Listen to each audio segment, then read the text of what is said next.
away a tayo among men ho ngau a free ho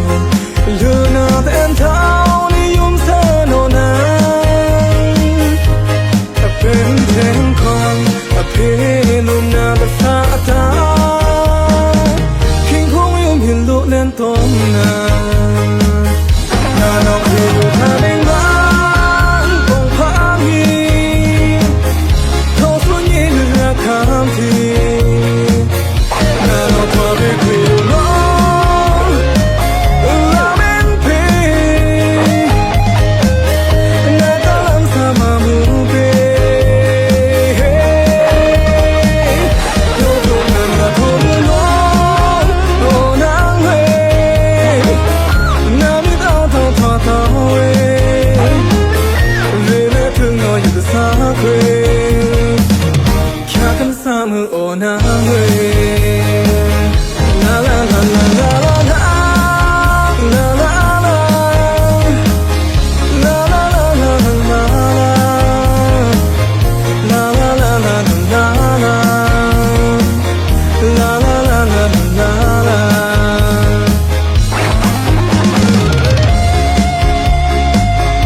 min do nga